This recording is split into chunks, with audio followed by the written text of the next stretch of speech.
आज हमारे प्रदेश के मुख्यमंत्री श्री एकनाथ शिंदे साहब ने सारे अधिकारियों के साथ कमिश्नर और police commissioner, municipal commissioner, ward के ज़िम्मेदार, जो स्लाटर हाउस के ऑफिसर हैं, वो बहुत सारे अफसर को, जितनी भी कुर्बानी से और स्लाटर हाउस से कनेक्टेड लोग हैं, सबको बुलाया। और जो भी लोग व्यापारी हैं जानवरों के और पॉलिटिकल लोगों को बुलाया। उसमें हमारी बातचीत हुई थी। पिछले साल भी उन्होंने बुलाया था, लेकिन पिछले साल बहुत अच्छी तरह से कहीं भी कोई परेशानी नहीं हुई थी। इस साल भी उन्होंने बुलाया।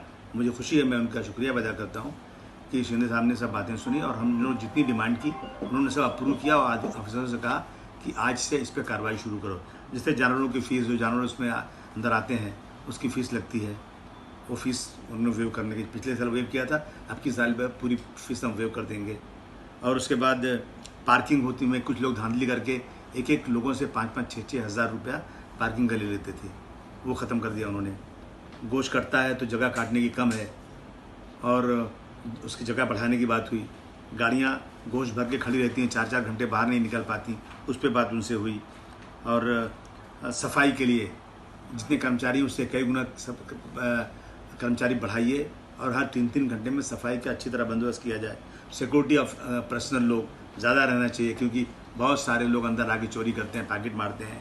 बेचारे किसान बाहर से आता है यहाँ पर परेशान होकर अपने जानवर लेकर के, उसके साथ अगर मुंबई में ज़्यादती हो जाए तो हमारे प्रदेश की बदनामी है। इन सब चीज़ों में बात किया गया। अंदर बैंक खुलना चाहिए, ATM होना चाहिए। लोग अगर इतनी भीड़ में बाहर जाएंगे, बाहर पॉकेट मार कोई खड़ा होगा, कोई गुंडा खड़ा होगा, तो वो बंदोबस्त पूरा स्लाटर हाउस के अंदर ही होना चाहिए।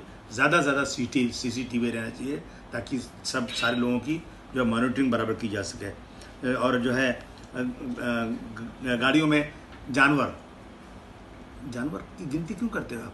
अरे इसी देश के अंदर, मैंने कहा मुख्यमंत्री से, मैंने कहा सारे महफिल में, मैंने कहा कि साहब जब छुट्टियां होती हैं तो रिजर्वेशन ट्रेन में नहीं मिलता, और लोग ट्रेन में जानवर से ज़्यादा बदतर हालत में मुंबई से 3-3 दिन तक खड़े होकर के टॉयलेट के पास बैठने की जगह नहीं गाँव जाते हैं। मगर कोई मेरे देश का संगठन नहीं है जो कहता है बेचारे इंसान परेशान है, हम इसके लिए आंदोलन करेंगे। ये कोई, लेकिन आज जानवर आता है ना तो उनको बहुत परेशानी हो जाती है। उनको जानवर से मोहब्बत नहीं है, उनको मुसलमानों से नफरत है।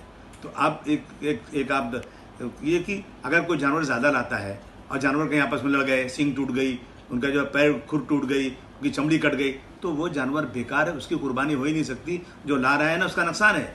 आप आंख बंद कीजिए, जानवरों को लाने दीजिए, उनकी जिम्मेदारी छोड़िए, जानवर गिनना बंद कीजिए, कम से कम 4 दिन अभी रिलैक्सेशन दीजिए, उनको लाने दीजिए उनकी जिम्मेदारी पर। और कोई भी संगठन रास्ते में उनको रोकना नहीं चाहिए। उन्होंने मेरे सामने पुलिस कमिश्नर से कहा, DGCP से कहा कि बिल्कुल इस पर आप लोग अमल कीजिए, कोई रोकना नहीं चाहिए। एक JP इंफ्रा है यहाँ पे मीरा रोड के अंदर, वहाँ 200 से ज़्यादा मुसलमानों को फ्लैट हैं, लेकिन वहाँ के लोग इतने सांप्रदायिक हैं कि उनका फंक्शन सब होगा। उन्होंने जहाँ कम्युनिटी हॉल के अंदर मंदिर बना दिया, मुसलमान जा ही नहीं सकता। और उसके बाद मुसलमान वहाँ कुर्बानी नहीं करना है, सिर्फ बकरे रखना है। जहाँ कुत्ते जो काट लेने पे 14 सुई लगती है, उनको गोद में लेके घूम रहे हैं, और बकरे आते हैं तो उनको नहीं लाने दे रहे हैं। उस पर भी उन्होंने कहा कि नहीं, बिल्कुल उस सोसाइटी के लोगों को बुलाकर कमिश्नर साहब जो है उनको ताकीद करें कि ऐसी बदतमीजी वहाँ नहीं होना चाहिए। ये सारी बातें हुई हैं। धुलिया में, मालेगांव में, अकोला में, जो रिमोट एरियाज़ हैं, वहाँ लोग ला करके बजरंग दल के कुछ लोग हैं, नाम क्या लूँ मैं उनका, वो पुलिस के साथ मिलकर पैसे वसूलते हैं। और बेचारा गरीब किसान मजदूर जो वहाँ से गांव से लाता है, भूखा प्यासा और डर के मारे पैसे दे देता है। उसको उम्मीद रहती है कि भाई बकरीद आएगी तो कम से कम हम थोड़े पैसे कमाएंगे। और ये सारा धंधा कौन करता है? किसान करता है। किसान परेशान है। मैं समझता हूँ 60-70 हज़ार करोड़ का ये व्यापार होता है, ये सारा पैसा किसानों को जाता है। मुख्यमंत्री जी ने माना और मुझे खुशी है कि उन्होंने हाँ कहा है।